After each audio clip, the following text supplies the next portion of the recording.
We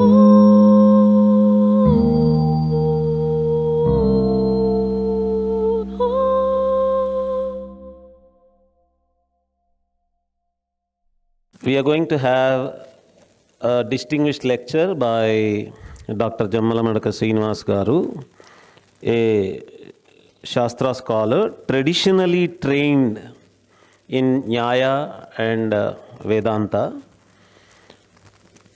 And after that, he himself is going to organize a Vakyartha Sadas here.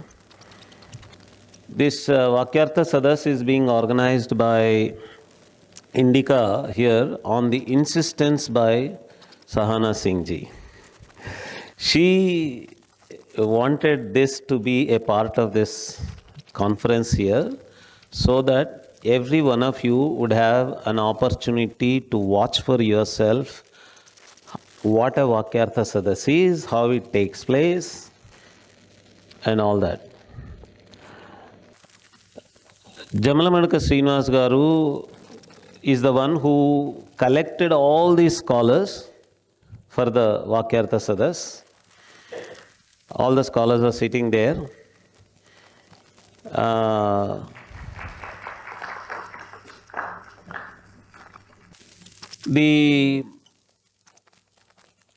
There is a local scholar, Professor Sandeep Sharma ji. He runs a Pathashala here. And along with him, 5 local Ujjaini Shastra scholars are participating in that Vakyartha Sadas. And few more are coming along with, he brought, Jammalamadaka Srinivas Garu brought from the south. And one of his collegial student is a woman, and another woman scholar of Vyakarana is also going to be in the Vakyartha Sadas. This is a new tradition. Earlier, Vakyartha Sadas never had women participants. At Udupi, we organized a all-women Vakyartha Sadas also to show to the world that Shastra tradition is changing now. There was never a prohibition for women to study Shastras. They were studying Shastra, but they were not part of Vakyartha Sadas.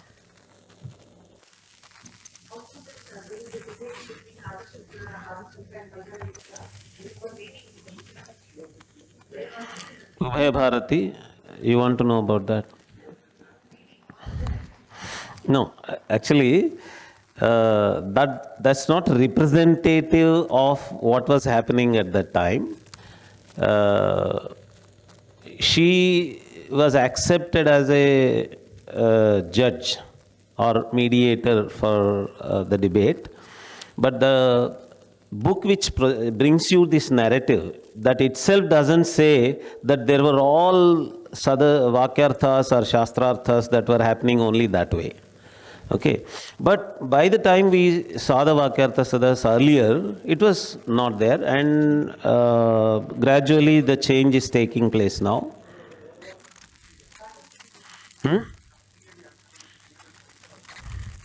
Okay, let me go to Dr. Jammalamadaka Srinivas Garu now. He is going to give a distinguished lecture.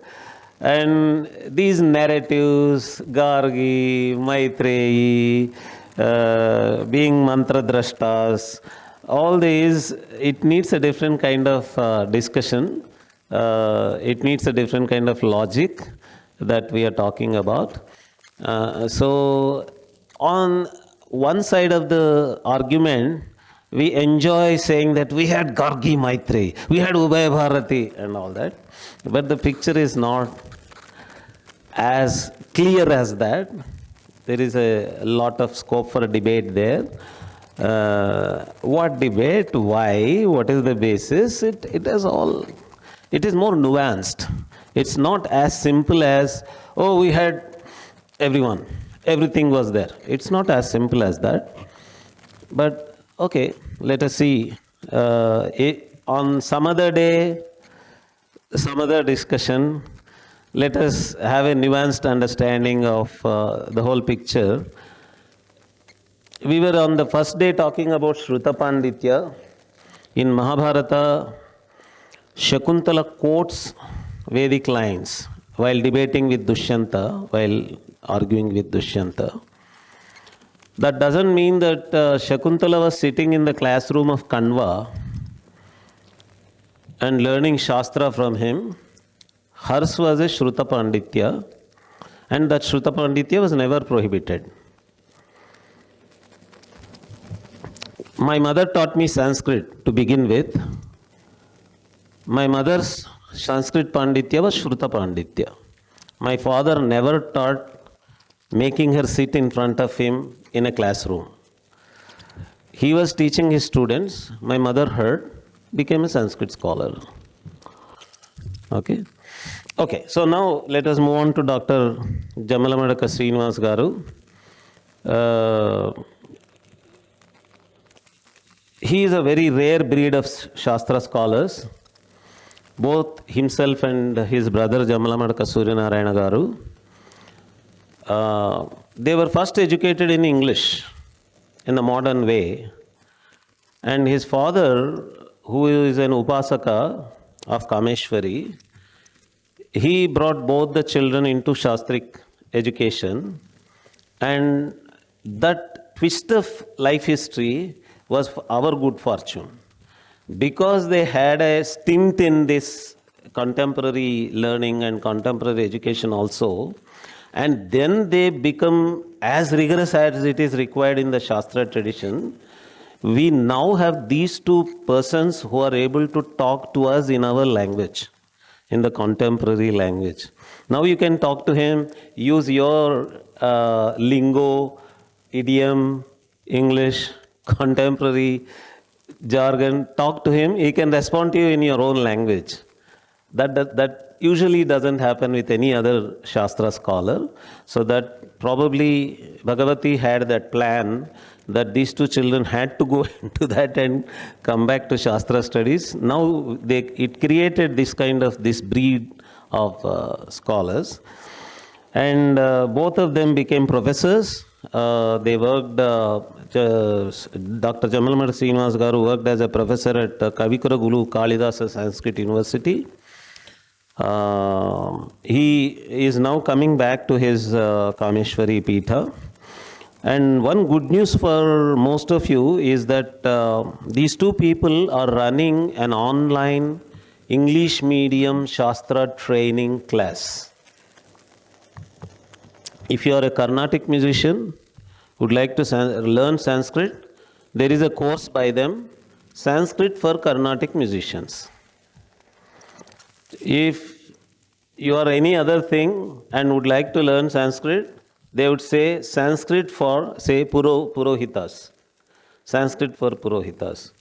And they are teaching already through online mode, through English medium, Nyāya, beginning from the scratch to corporate working people, through engineering, to engineering students and all that.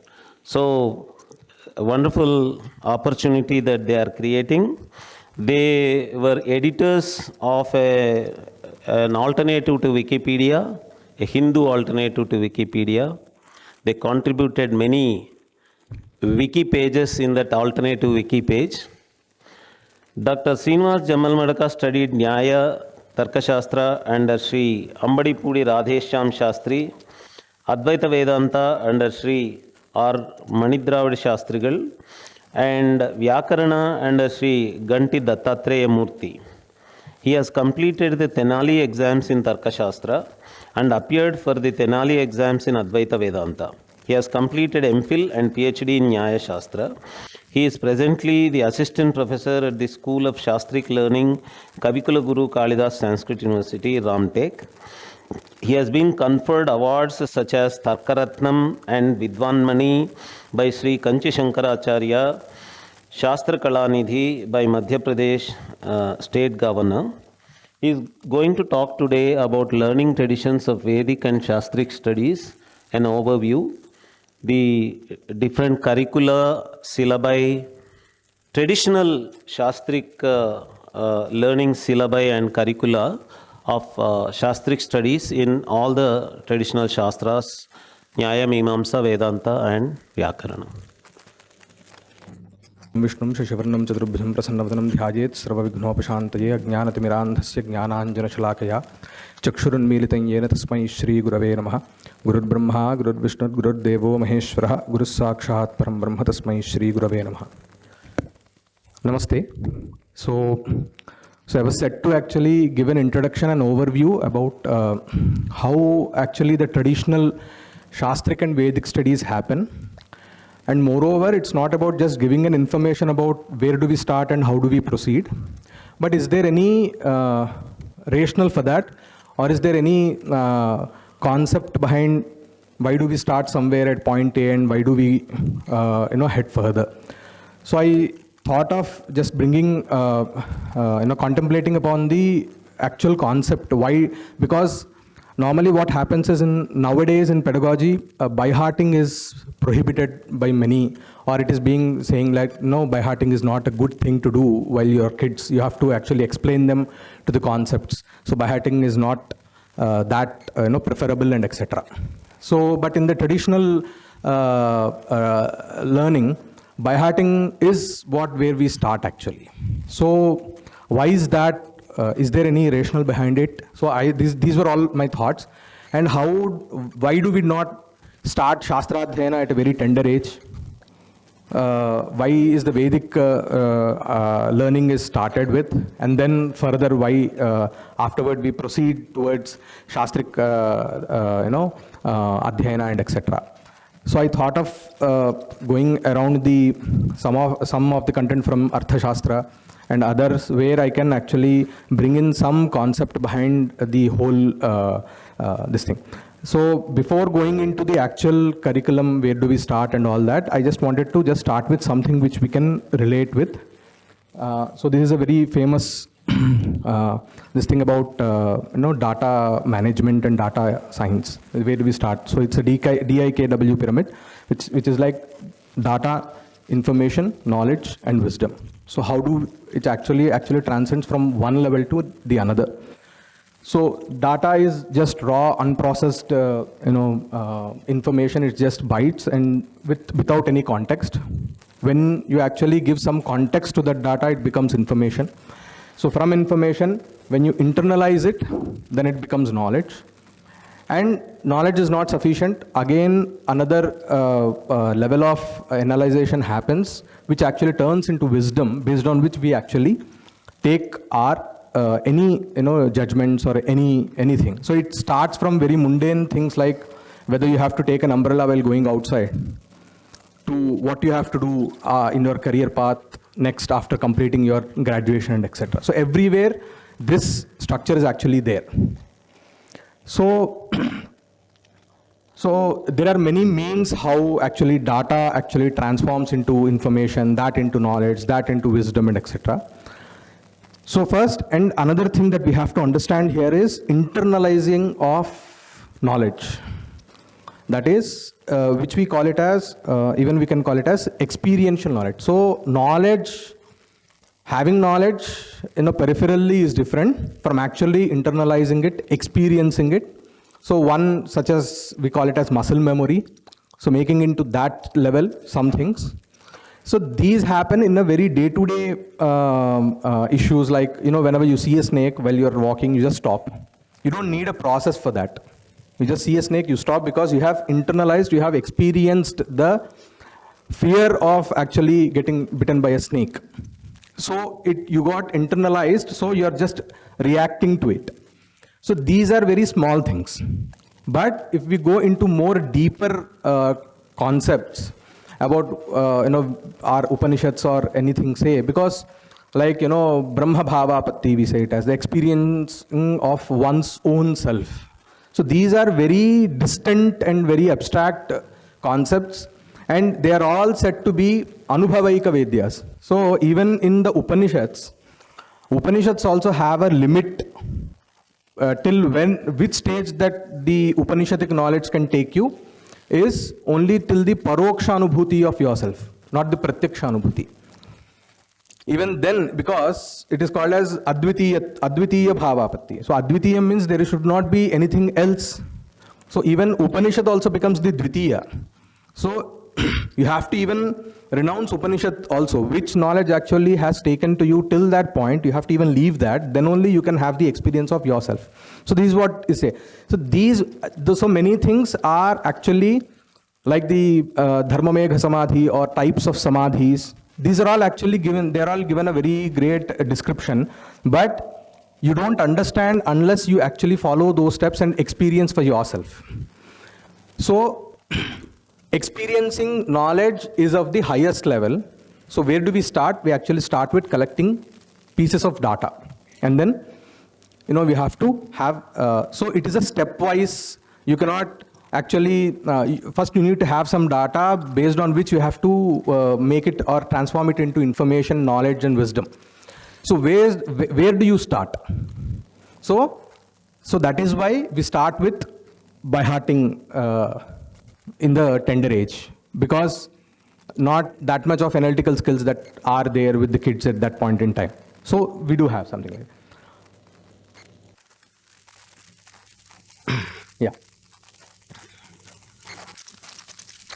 So what is the Vedic method actually said in the Upanishads is Atmavare Drashtavya Śrotavyo Mantavyo Nididhyasitavyo Maitreyi. So this is the Upanishadic Upadesha given. How do you actually experience yourself? By Shravana, Manana, Nididhyasana.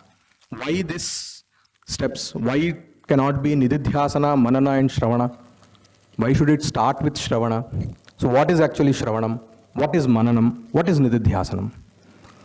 So Shravanam is, the etymological meaning would be just to hear something. So it's a verbal perception that you actually, verbal testimony.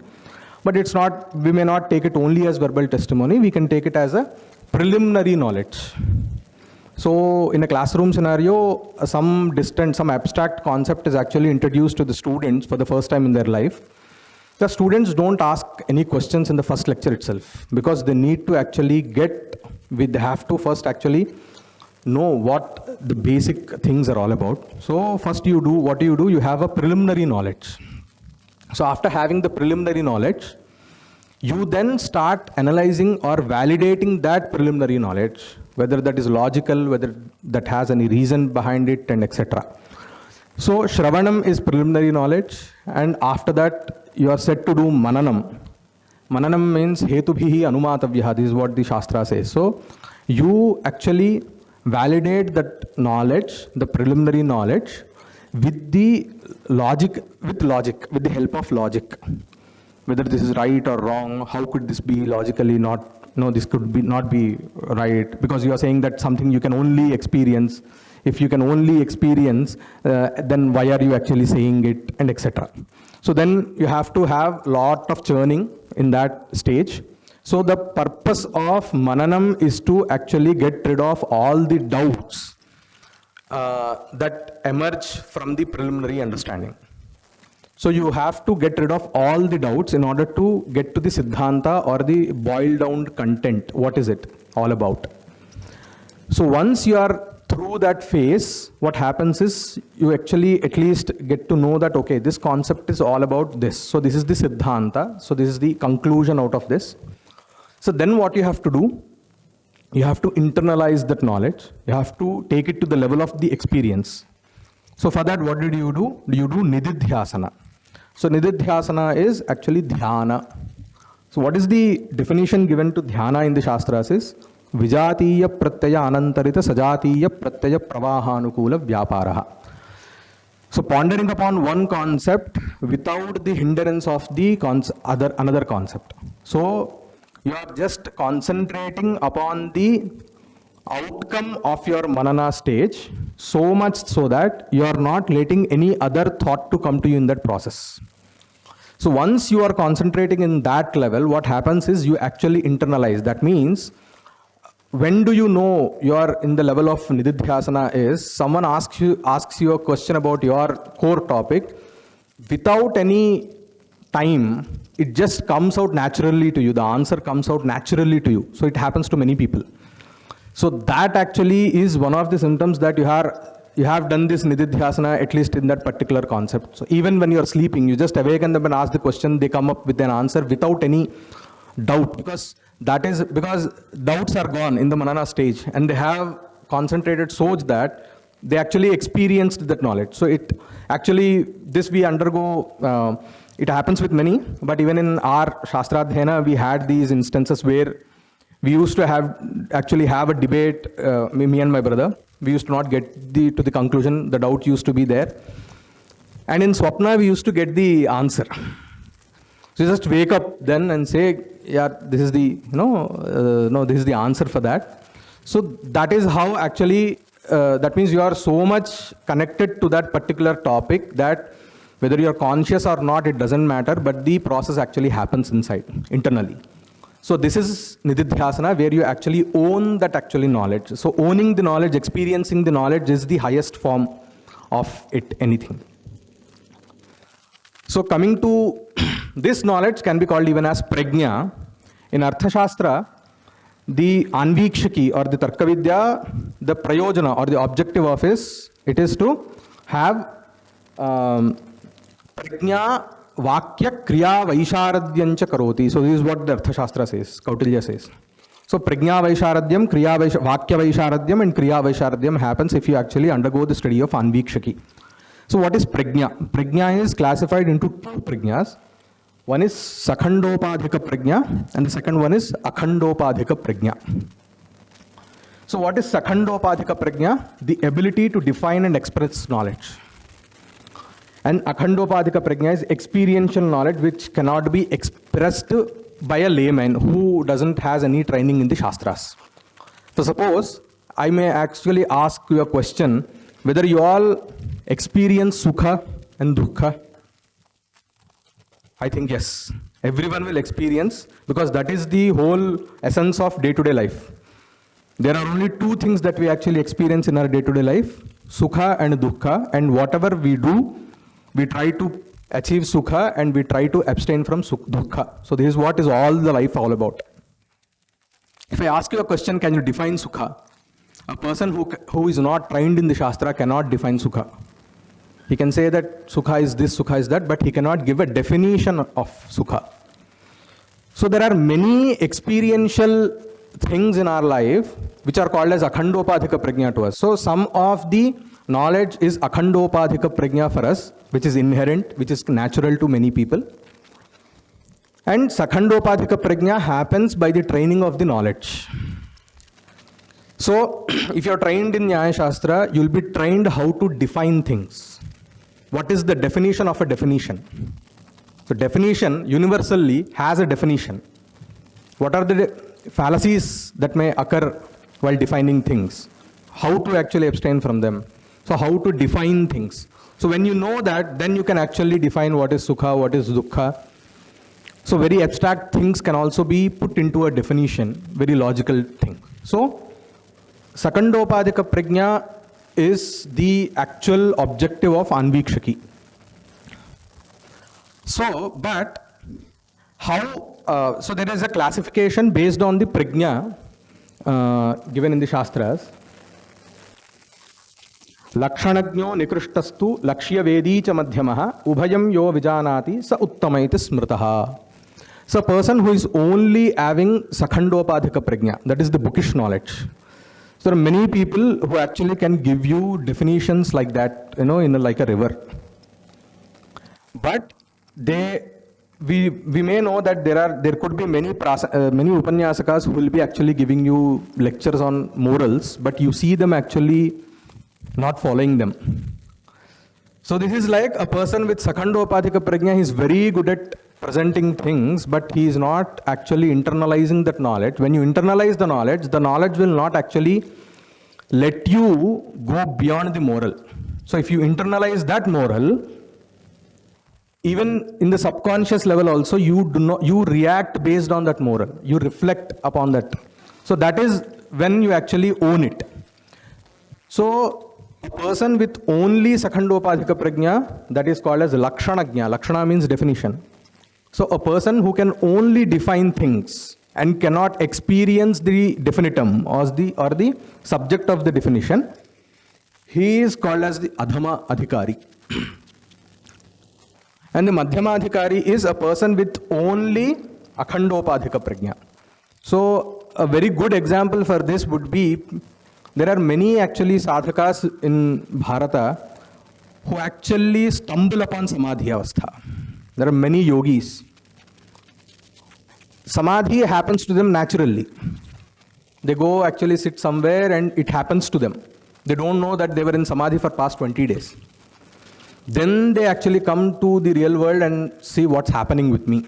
So there are many yogis who actually have changed the the course of their life and even the course of the society. We have many examples of them. So these people are with only Akhandopadhika Prajna. So what happens is, once they have this experience of the Samadhi, they actually come back to the Shastras and try to understand what's happening with me, and then they start studying Yoga Sutras. Actually the outcome of the Yoga Sutras is experienced by them for the first time in their life in this Janma. This happened because they actually did this effort in their Purva Janma, according to the Shastras. Because we believe in the concept of Punarjanma. So those people only with Akhandopadhika Prajna are called as Madhyamas. And people with Ubhaya Prajna, Ubhayam Yo Vijanati, who has Akhandopadhika Prajna and Sakhandopadhika Prajna, is Uttamadhikari. So in Arthashastra, it is said that to achieve the Sakhandopadhika Prajna and to enhance the Akhandopadhika Prajna, you have to study Arthashastra. So Anvikshaki or else.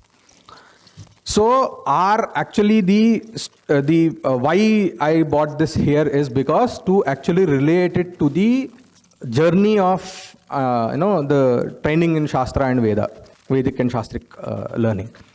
Why? Because it starts with addressing the Sakhandopadhika Prajna, and it will enhance your Akhandopadhika Prajna, and at the end it aims at becoming or achieving the person to become a Uttamadhikari, where he can actually define what he is experiencing and even experience what he is defining. Both can happen.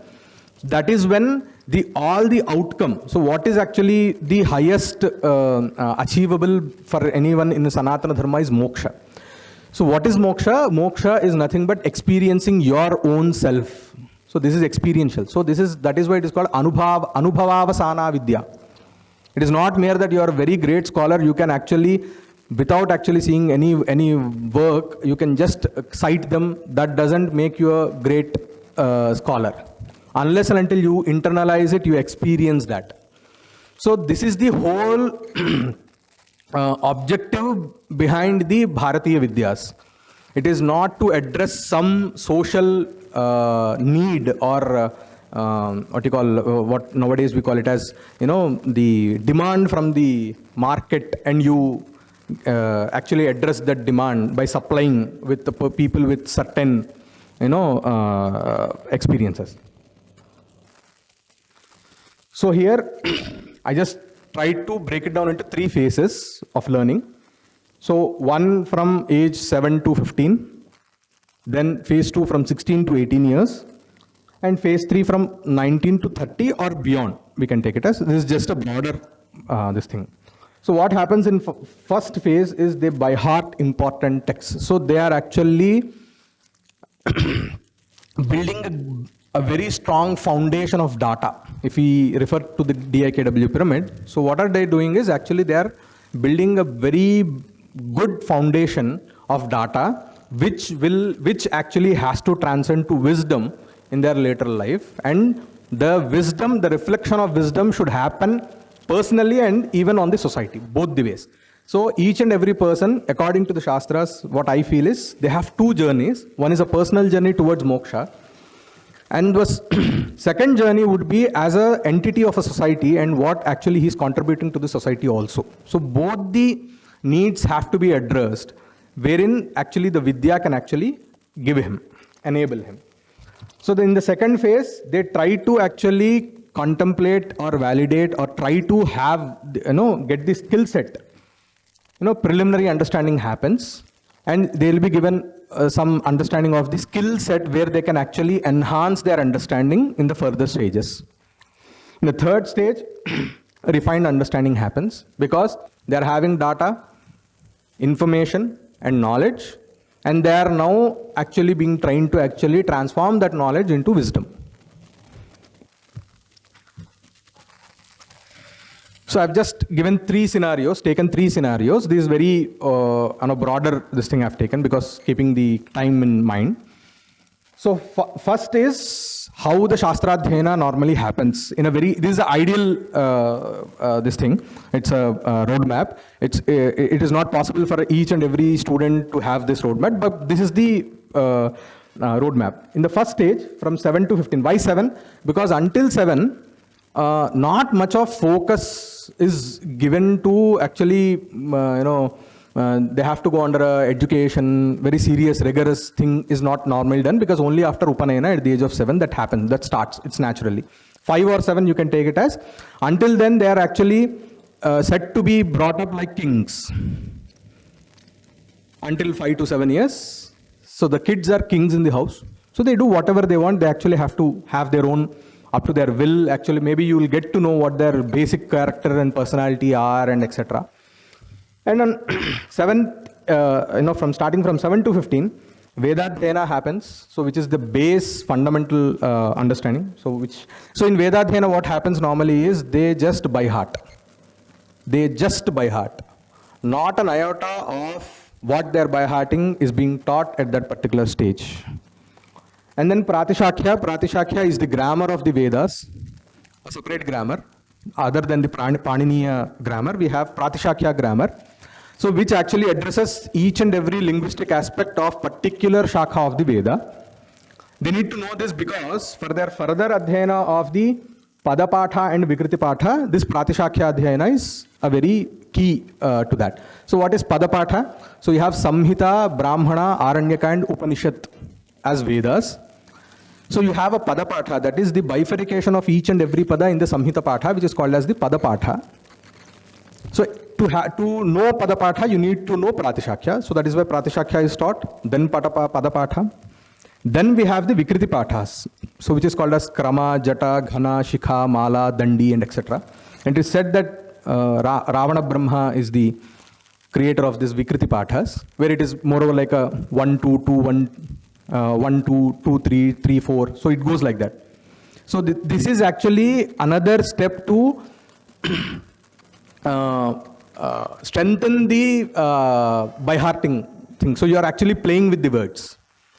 So that is what happens in Vikṛtipātha. So it becomes, so you are internalizing that by-hearting. So it's the next level of by-hearting. And at the same time, Śabdamanjarī is the basic work where all the Shabda Rupas in Sanskrit and the Dhatu Rupas are also there. Even in this stage, it is said to be that you go by heart and come. So that is also done in Rama Rama Rama Ramam Rama Rama this way. So it is not to be done like Rama Rama Rama. You have to start from Rameshu Ramayoh Rame Ramanam Ramasya Ramasya Ramayoh Ramasya. So Anuloma, Viloma, you have to play with the words so that each and every rupa of each and every word should be actually engraved with yourself so that you don't have a doubt of that particular when you encounter it in the actually in the the actual case where you actually apply that knowledge. And then Samāsakusumāvaliḥ, it is about the compound words. So it's a work of compound words. You get introduced to some. So these, in a gradual way, they are being introduced to the linguistic aspects also, but not to analyze them, but to actually first internalize those texts in the text form. And then we have Siddhāntakaoumudī, which is a preliminary work of Vyakarana-śāstra. Even there, this Siddhāntakaoumudī is said to be by-hearted. The Patha of Siddhāntakaoumudī will happen afterwards in the lateral phases. But first you have to, what you have to do? By heart. Everything you have to start with the by-hearting things, because there is another advantage of by-hearting is that you are not dependent upon that particular text thereafter. You can recall it whenever you want, while you are sleeping, while you are bathing. I don't, kshanadurdhvam atarkikaha. So a student of Tarka, if he is actually disengaged from the subject for even a second, he is said to be an atarkika. So that means you can actually contemplate upon the work, because the work you have owned it in the, in the verbal form. As words, you have owned it. So you can contemplate, because each and every Moola Grantha may have different layers of understanding. Based upon your understanding of life and the world, you can actually interpret into different ways. So that is why we have different commentaries of the same text with different levels of intensity to it. So in the first phase, it's all about Kanthasthīkarana. So that is, you are actually laying a very good ground of data and information. You are giving them some context because you are knowing the basics of the language and etc. In the phase 2, what happens is Kāvya-adhyayanam and Siddhāntakaoumudī adhyayanam. So Kāvya-adhyayanam is, they study normally the Panchamahakavyas, at least 1 or 2 sargas in each and every kavya. So that, because there is an important objective for this is, wherever you go across Bharat, the local script may differ, the local language may differ, but the language of the Shastra doesn't differ. You may find same manuscript of particular work in Bengali, Tamil, Telugu, Grantha, Kannada, Devanagari, Sharada, Modi scripts, but the content of it doesn't change. Why? That is because I don't see it Sanskrit only being a colloquial language, or rather not at all being a colloquial language. Because we had our own colloquial languages, local vernacular languages were there. But wherever you go, until then, even in Vakyarthasadas, after the Vakyarthasadas, we may have a Kannadiga speaking in Kannada, Malayali speaking in Malayali, and etc. But once we again come there, our language is Sanskrit. So Sanskritam was the language of science and is the language of science. It is not just a colloquial language, it is language of science. So it was developed in such a way. So in the second phase, what happens is you actually enable yourself with the proficiency in the language of the Shastra, because that will be useful in the next phase. So what happens? The first phase, subjects of first phase are in the language of Sanskrit. So you have owned the text, and now you are actually being equipped with the tools to analyze that particular text, to understand that particular text. And at the third phase, they start with Nyāya-śāstram, then study Pūrvamīmāmsā and the Uttaramīmāmsā. This is one case scenario I am just giving. It could be if the person's core subject becomes Vyakarana, then afterwards he or she will start studying the Vada Granthas in the Kaumudi, in the Vyakarana Shastra, Mahabhashya, Shabdendu-shekhara, Laghu Shabdendu-shekhara, and etc. So, but this is just one scenario. That is why I said this is one scenario where you start your study with Nyāya-śāstram. So it is like normally in the the older scholars actually give a simile of salt. Nyāya-śāstram is like salt. You cannot eat salt independently, nor you can eat any other dish without salt. So Nyāya-śāstram that is why it is called Sarvakshastropakārakam. So it is used in all the other Shastras also, because the language, the expression, the scientific expression or the Shastric expression is embedded in Nyāya-śāstram. So that is why even though it could be a work of Mīmāmsā or Vedanta, but the technical language, technical jargon comes from the Nyāya-śāstram. Even the way actually you write a Shastric work, it has concepts from Nyāya-śāstram to be known, to actually understand the flow of it. So then they study Nyāya-śāstram, Pūrvamīmāmsā and Uttaramīmāmsā. This is one case. So why Nyāya-śāstram, then Pūrvamīmāmsā and then Uttaramīmāmsā? So Nyāya-śāstram, you are actually having the base of understanding how to actually apply the logic and etc. Then the higher level of logic is discussed in Mīmāmsā, Pūrvamīmāmsā, and that is related to Karma Kanda. And then comes Uttaramīmāmsā, so which is Jnana Kanda, where it actually addresses the highest achievable, that is the Paramapurushartha Moksha. So in order to actually understand until then, you need to have the understanding of all this. And Upanishads, they are again part of Veda. So Vedādhyayana, you are actually given the data of Upanishads there. You owned that. You are given the tools to actually extract the meaning of it. Even though you have to understand the Shankara Bhashya, you need to understand Nyāya-śāstram, you need to know the language in it, the beauty of the language, the beauty in which Shankara Bhagavad actually puts forth the viewpoints. So you need all this background work for that. You can actually try to contemplate upon that understanding and actually internalize it and experience it. So this is one scenario. So in the other second scenario, we have great legacy of Nityagnihotris. So where they do the Agnihotra all their lives, there are different kinds of yajnas. So this is moreover like the practical application of the Pūrvamīmāmsā. So the first phase is the same. In the second phase, in addition to the Kāvya-adhyayana and Siddhāntakaoumudī adhyayana, they study the Śrautasūtras and the Dharma-śāstras. Because Śrautasūtras are where actually the details of how a Śrauta karma has to be performed are there. And even then, another Dharma-śāstra, because Dharma-śāstra is very much related to these Agnihotra karma, Anushtana and etc. And in the third phase, they start doing the Nityagnihotra, then do Agnyadhana, then perform 7 Paka Yajnas every time with 7 Soma Samsthas and 7 Havari Yajnas. So there is a lot of, this is not as easy as now actually pronounced saying that 7 Soma Samsthas. Each and every Soma Samstha, it will take a lot of effort. You know, starting from 7 days to 40 days, a yaga may happen. In 7 days, there is a rigorous, many niyamas that they have to undergo and etc. So it's not an easy task. You need, that is why Arthi Samartho Vidwan, who is an adhikari to actually perform this, Arthi Samarthaha Vidwan. Arthi means a person who actually has to know how to perform that ritual, which is actually addressed in the phase 2. Samarthaha, he should be physically fit. So that shows that you have to be physically fit. Without being physically fit, you cannot perform, because you have to at times run from one satra to another satra. You have to jump at times. You have to sit down, stand up hundreds of times.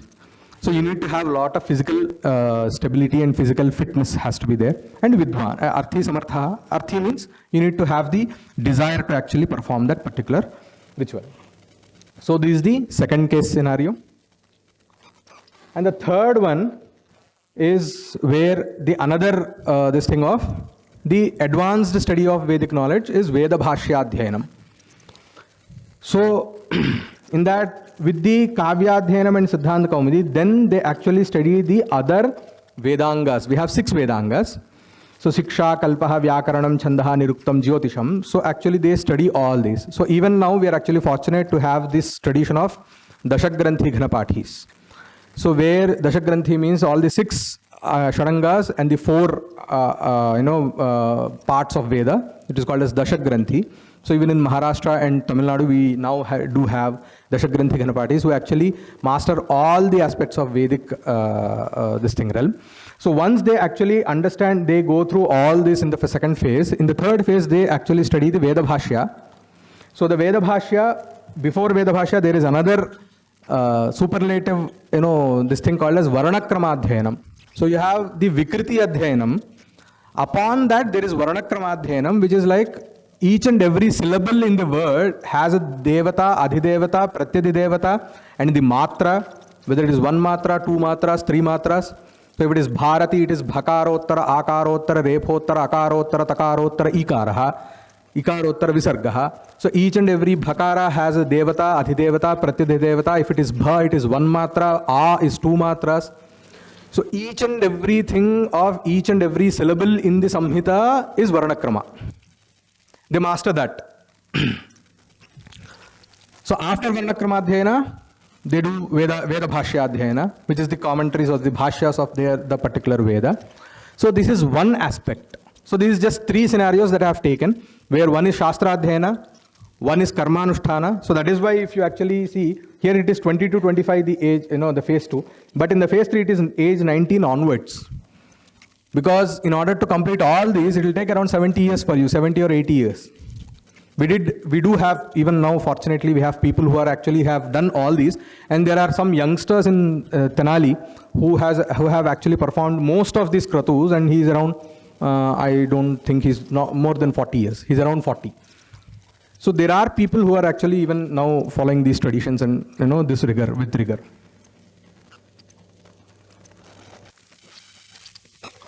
So if we actually refer to the pyramid, so the phase 1 is, in the first 2 levels, data and information.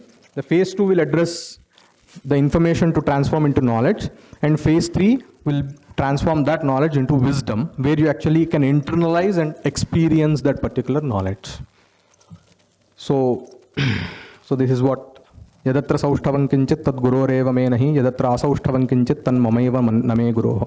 If there is any virtue, that belongs to my gurus, and if there are any drawbacks, that belongs to me and none other than. Thank you very much.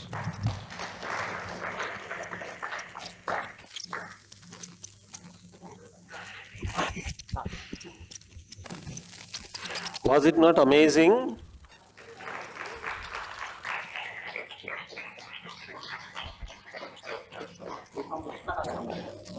प्रश्नः अस्ति? आगच्छन्तु, अत्र आगच्छन्तु.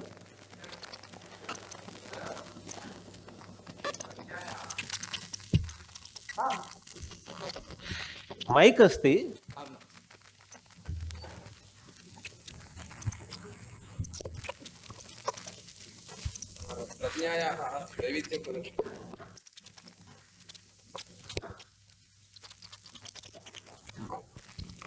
प्रज्ञायाः द्वैविध्यं प्रदर्शितं.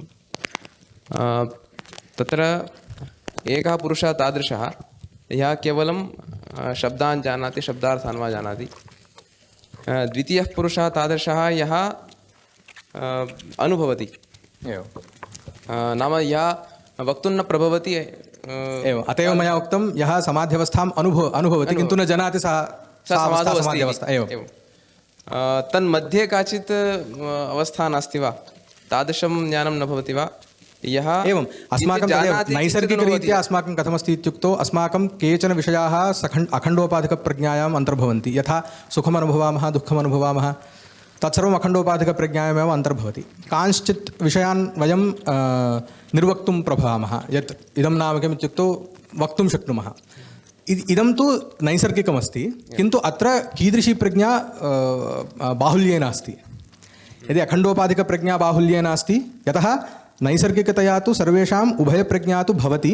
यथा त्रिगुणेषु सत्वरजस्तमस्सु यथा वा एकस्य गुणस्य आधिक्यं द्वयोः गौणत्वम् अथवा द्वयोराधिक्यम् एकस्य गौणत्वम् इतिवत्, तद्वदत्र प्रज्ञायां कस्यचित् यस्य या प्रज्ञा अधिका, नाम यदि सखण्डोपाधिकप्रज्ञा अधिका चेत् सः अधमः, अखण्डोपाधिकप्रज्ञा अधिका चेत् सः मध्यमः इति तत्र अभिप्रायः. सर्वदा अन्यतरप्रज्ञाविहीनः एकप्रज्ञावान् एव भवति इति तु नास्ति.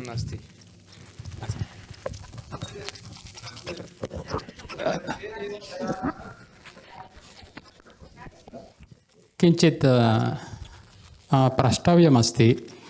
तत्र भवद्भिः एकस्मिन् श्लोके लक्षणज्ञः लक्ष्यज्ञः इत्यत्र लक्षणज्ञः इत्युक्तौ सखण्डोपाधिकप्रज्ञः, सखण्डोपाधिकमात्रः. समीचीनं, तदेव उच्यते. सखण्डोपाधिकप्रज्ञः लक्षणज्ञः इत्युच्यते. यः अखण्डोपाधिकप्रज्ञः सः लक्ष्यज्ञः इत्युच्यते. परन्तु एवं वक्तुं शक्यते वा इति एकवारम् आलोचनीयं. यतः पदे किमस्ति? सखण्डोपाधिकप्रज्ञा, अखण्डोपाधिकप्रज्ञा. यत्र खण्डः उपाधिः भासते, एवं तत्र सखण्डोपाधिकप्रज्ञा. यत्र उपाधयः न भासन्ते, नाम विविच्य न भासन्ते, तत्र अखण्डोपाधिकप्रज्ञः. इदानीम् अस्माकं सगुणब्रह्मसाक्षात्कारः, निर्गुणब्रह्मसाक्षात्कारः इति द्वयम् उच्यते किल. तत्र तात्पर्यम् आनेतुं शक्यते वा इति किञ्चित् आलोचनीयमिति. यतः तस्मिन् पदे एवम् अर्धसौष्ठवम् अस्ति. अखण्डोपाधिकप्रज्ञः सखण्डोपाधिकप्रज्ञः इति द्वयं लक्षणज्ञः लक्ष्यज्ञः इत्यत्र आनेतुं शक्यते वा इति. यतः तत्र लक्षणज्ञः इत्यत्र एवं वदन्तु, लक्षण गन्धवत्वं लक्षणम् इति लक्षणज्ञः, पृथिवी इति पृथिवी लक्ष्या. एवं रीत्या सामान्यतः नीयते चेत् वरं भवति वा इति एकम् आलोचनं. द्वितीयं कण्ठस्थीकरणमित्यस्य अत्यन्तं सम्यक् महाभाष्ये एकं व्याकरणशास्त्रे एकः श्लोकः अस्ति. कौमुदी यदि कण्ठस्था वृथा भाष्यपरिश्रमः, कौमुदी यदि अकण्ठस्था వృధా భాష్య పరిశ్రమः ఇది. If you get by heart Kaumudi you need not do any work in Mahabhashya. If you get by heart, if you don't get by heart Siddhāntakaoumudī, then also it is waste of studying. Because you cannot understand the essence. That means you cannot internalize that knowledge. Get by hearting that Siddhāntakaoumudī makes a person enriches Kim in Vyakarana Shastra. So this also kantasthikaranamiti विषये भवद्भिः उक्तं तत् समीचीनमस्ति. लक्षणज्ञः लक्ष्यज्ञः इति विषये एकवारम् आलोचनं कुर्वन्तु. इदं मम वस्तुगत्या यद् मया अत्र उपपादितम् इदं न केवलं मत् कल्पितं किन्तु अर्थशास्त्रस्य राजेश्वरशास्त्रीद्राविडमहाभागैः तत्र वैदिकार्थसंरक्षणी एवं जयमङ्गलाक्रोडपत्रमिति विस्तृतव्याख्यानद्वयं कृतं.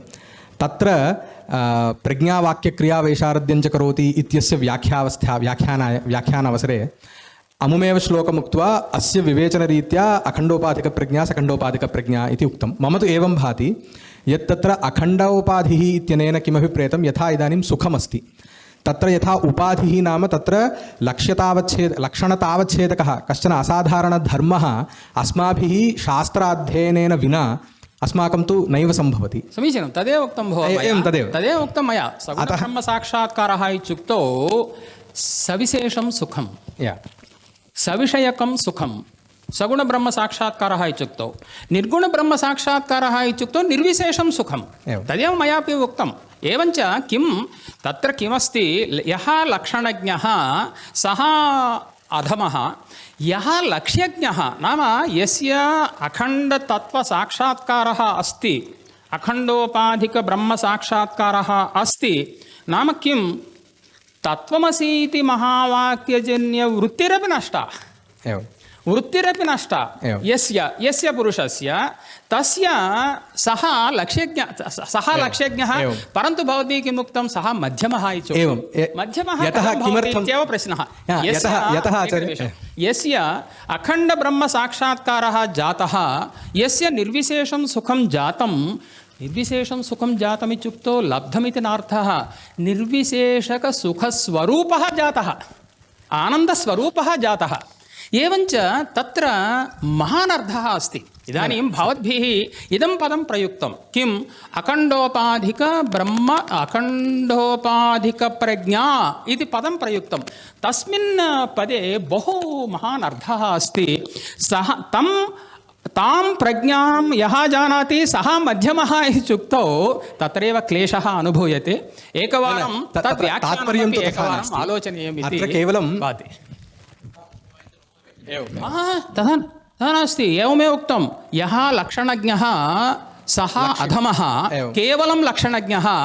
समीचीनं भोः. यः केवलं लक्षणं जानाति सः अधमः यः केवलं लक्ष्यं जानाति सः मध्यमः यः उभयं जानाति सः उत्तमः इत्युक्तं.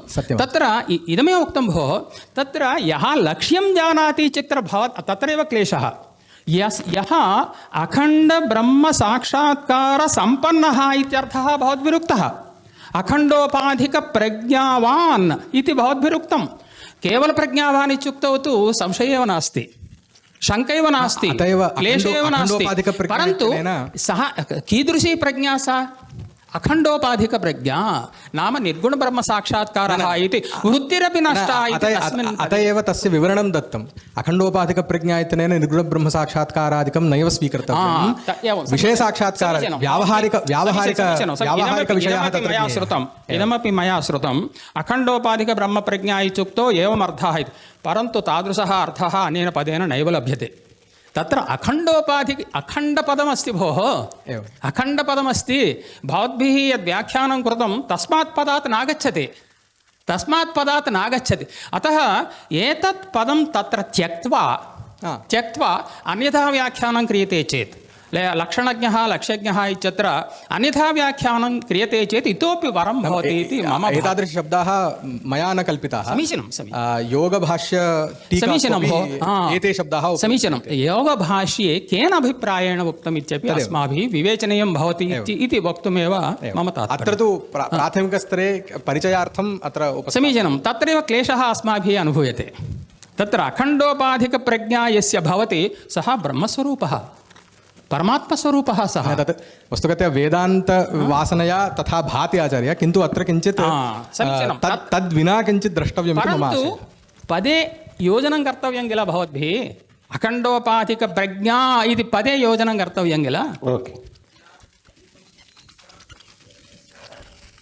भोः अखण्डोपाधिकप्रज्ञाम् अनुभवति इति नास्ति भोः यः अखण्डोपाधिकप्रज्ञा स्वरूपः सः अस्तु भोः आचार्यः अस्तु अतः इदं किञ्चित् आलोचनीयम् इत्येव मम अभिप्रायः